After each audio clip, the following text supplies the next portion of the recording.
This is a 1989 RZ350. It looks great and it runs even better. All except for these lousy rear brakes. Today, we're gonna fix it.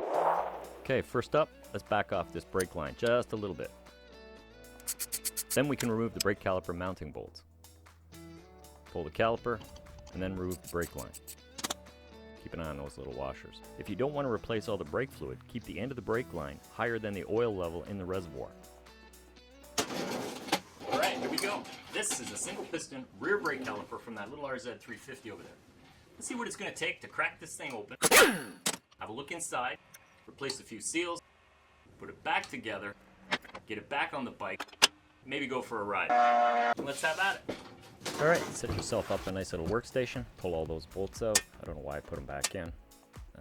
Anyway, take out the bleed screw, that's an 8mm wrench, and actually dump out all that oil that's in there. Now you can attack these brake pads. There's some retaining screws, just back them out, pretty obvious. You'll notice when you pull out those pins that the pads jump forward. It's because of that spring there, that thing right there. Now we want to move these pistons in as much as we can because they're going to be tough to get out. So we got to put that bleeder back in and we're going to put some air into this thing.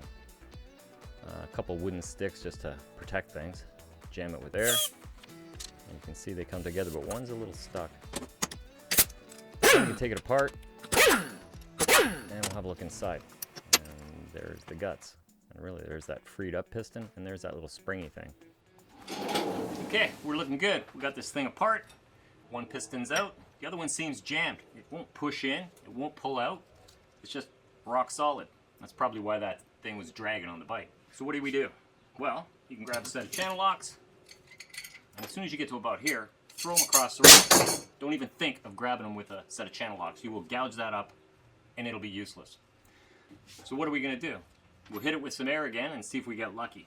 But all we gotta do is close off these two ports, and we'll do that by placing it on a flat surface, holding it down, hit it with some air, and that piston should just pop out. Okay, let's see how we do.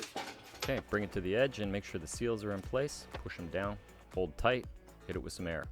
Bam! Just like that. Perfect. Now we gotta dig out these seals. Be careful. Pull them out, and here's a good view of all the crap that's inside here. And this is why the brakes were hanging up. All that crap was stopping everything from flowing nicely. And these little seals, make sure you keep an eye on them. I could not find replacement ones, so you're gonna have to reuse the originals. And here's a new set of piston seals I got from the dealer. Those cost me 80 bucks. And there's the pistons. You can see how crapped up they are. You really gotta clean everything. So gather up all the parts, put them in your parts washer, give them a good cleaning. Then it's in the basket and off to the ultrasonic parts cleaner. Now that solution's pretty powerful. It's gonna clean everything, including all the paint. Looks like we're going with the aluminum look now. Oh well, looks cool. Okay, let's put this thing together. First thing we gotta do is cram these seals into these caliper halves. Lube them up a little bit with some brake fluid. If you get them good and slippery, they'll just pop right in. Just don't twist them, and you can see how easy they go in. Perfect. Next up is the pistons. Same thing. Get them lubed up, and it's such a tight fit, you really have to be careful of lining it up. Get it nice and flat and even, and they'll just squeeze in. Perfect. Obviously do both sides. And find that little brake spring clip and then pop in those little seals. And then when you put this thing together, line it up and it should just fold in together. Perfect. Pop in those pre-Loctited bolts and snug them down. I couldn't find a torque setting, so make them tight. That's all I can tell you. Pop in that bleeder and then go for the brake pads. Now you'll see they sit up high because there's spring tension there. And lube up these pins. And when you push them in, you have to apply pressure to the brake pads. Hold them down and screw in the pins. Nice. All right, all done. Somehow we managed to put all those bits back together and it looks pretty good. So now let's go put it back on the bike.